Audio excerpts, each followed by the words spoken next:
An opulent palace, a pitch-perfect fashion sense, and hobnobbing with royal families around the world, Queen Rania lives a glamorous life fit for, well, a queen. Members of royal families understand that their primary responsibility is to serve as spokespeople for and symbols of their countries. Thus, even those who wield little or no political power themselves are often called to visit foreign leaders to nurture long-standing relationships between their countries or promote common interests. This often involves meeting and working with other royals, and sometimes meeting the same ones repeatedly over the years. Upon marrying into Jordan's royal family, Queen Rania threw herself into her new duties. And among the many high-profile royals she's gotten to know is Queen Consort Camilla. In 2021, then Prince Charles and Camilla, Duchess of Cornwall, made Jordan the destination of their first post-pandemic overseas trip. Per People, while Prince Charles focused his discussions in Jordan on climate change and women's rights, Queen Rania echoed these themes by driving the Duchess of Cornwall to visit a center for families and children in her Tesla.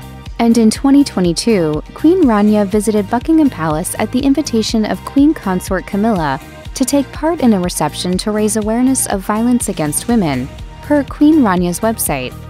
Jordan's royal family has close ties to Britain and the British royal family. King Abdullah II not only graduated from the Royal Military Academy in Sandhurst, where Prince Harry and Prince William studied, but he also served in Britain's military as well as Jordan's. And per the archived Prince of Wales website, King Charles has made multiple official visits to Jordan over the years. Because of these long-standing ties, Queen Rania has gotten to know several members of Britain's royal family. Having been thrust unexpectedly into her royal role, she saw the late Queen Elizabeth as a role model. And I really looked up to her. To me, she is the queen of the world. Deeply aware of the potential impacts of climate change on her country, Queen Rania added that she's grown to admire King Charles's long-standing commitment to building awareness about environmental issues, telling ITV News that she considered him one of the leading figures in the world currently fighting for the planet. To help promote his work, Queen Rania serves on the Governing Council for the Earthshot Prize, a global environmental prize and initiative founded by Prince William in the Royal Foundation to promote innovations that will heal the planet. In addition to building relationships with other royals, Queen Rania is also an important strategic ally of the United States. Queen Rania and her husband have made multiple visits to the White House, which allowed them the opportunity to meet with several presidents. A vocal advocate for building bonds between the Middle East and the West, Queen Rania met with then First Lady Laura Bush in 2001 to discuss humanitarian measures following the terrorist attacks of 9/11. Per Emirates Woman, she became fond of Michelle Obama and posted an affectionate tribute to her on Instagram as the Obamas prepared to leave the White House. King Abdullah II and Queen Rania also visited the Trump White House twice in 2017 and 2018. During the couple's 2018 White House visit, Queen Rania and Melania Trump raised eyebrows by both showing up in pale pink ensembles. Melania in a cap-sleeved leather dress, Queen Rania in a flowing top and white-legged matching trousers. The couple returned in 2021, this time to meet President Joe Biden and his wife Dr. Jill Biden for the first time. One of the perks of being a queen is the opportunity to live and work in a luxurious royal residence. And the sprawling historic structure that King Abdullah II and Queen Rania call home is exactly what you'd imagine a Middle Eastern royal residence to be. The palace was built in 1927 for Prince Abdullah bin al-Hussein, who named the structure Rahadan, based on the Arabic word for a decent life. Over the years, the palace has not only served as a home for Jordan's royal family, but also as the site of high-profile state meetings and cultural events. Foreign dignitaries and other visitors to the palace, especially those with an appreciation for traditional Islamic art and design, are in for a treat. The structure incorporates traditional arched windows and carved columns, elaborate wood carvings, and stained glass windows, modeled after those of the Al-Aqsa Mosque in Jerusalem. While Queen Rania and her family no longer live in Rahadan Palace full-time, she still has her official offices on the palace compound. If I went to a fortune teller and they told me that this was going to be my life, I would ask for my money back. Queen Rania never set out to be a queen or a celebrity, but once thrust into the royal limelight, she seemed to take to it naturally. Her good looks and striking sense of style turned her into an instant celebrity, and avid people watchers began keeping tabs on her every fashion choice. Over time, fashion enthusiasts began to notice a few patterns in Queen Rania's fashion strategy. As noted by Town & Country, she tends to lean toward monochromatic outfits with occasional accents in other colors. She also doesn't shy away from heels. There are numerous photos of Queen Rania in stiletto heels, often making her appear taller than her husband.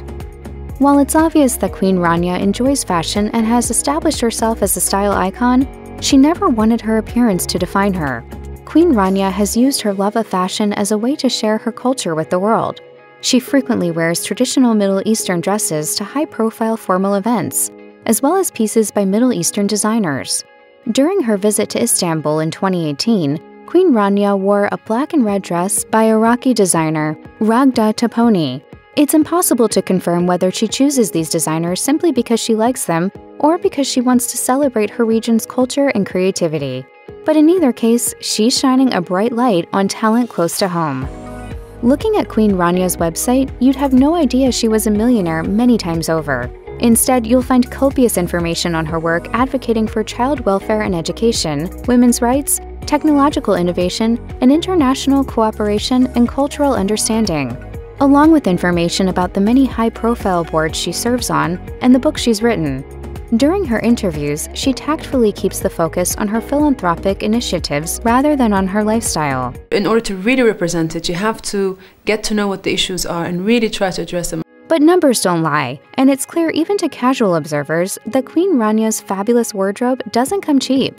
Marrying into a royal family definitely has its perks, and among them is access to plenty of cash. King Abdullah II is thought to have a net worth of $750 million. And his father, the late King Hussein, was known for his lavish lifestyle and his collection of sports cars, according to The Guardian. And while King Abdullah II intentionally keeps a lower profile than his father, neither he nor Queen Rania is living a life of austerity. According to Celebrity Net Worth, Queen Rania herself is thought to have a net worth of about $35 million. No royal wedding would be complete without a high-drama wedding dress. Royal brides know that not just any cute dress will do. It needs to be special enough for a ceremony with world leaders in attendance. And because the bride's choice of dress will no doubt be endlessly scrutinized, it must send the right message about the royal family and the wearer.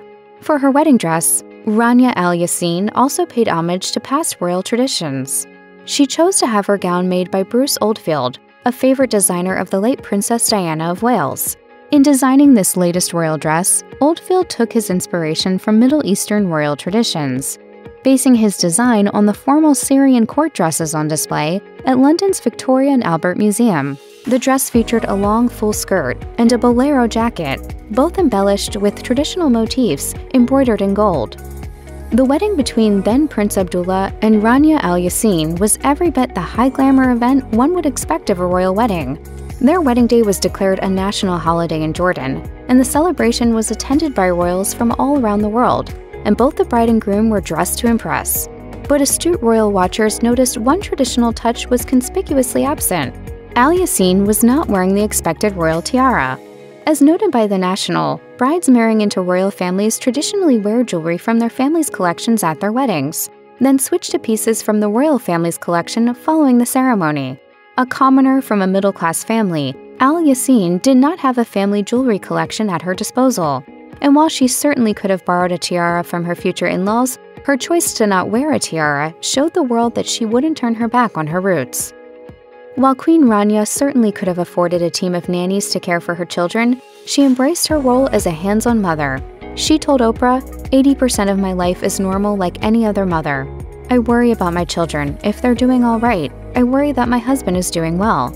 Her 4 children are now mostly grown, and 2 of them, Princess Iman and Crown Prince Hussein, are engaged to be married, which means she will soon take on a new role as mother and mother-in-law of the bride. Queen Rania seems determined to be a supportive mother-in-law. She wrote on Instagram, "I didn't think it was possible to hold so much joy in my heart. Congratulations to my eldest Prince Hussein and his beautiful bride-to-be, Rajwa. Excited to welcome my 3rd daughter, Al Hussein's bride-to-be, Rajwa, to the family.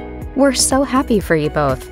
Queen Rania didn't limit her support to kind words. She also gifted her future daughter-in-law a pair of her own earrings, rose gold hoops embellished with 184 round brilliant cut white diamonds.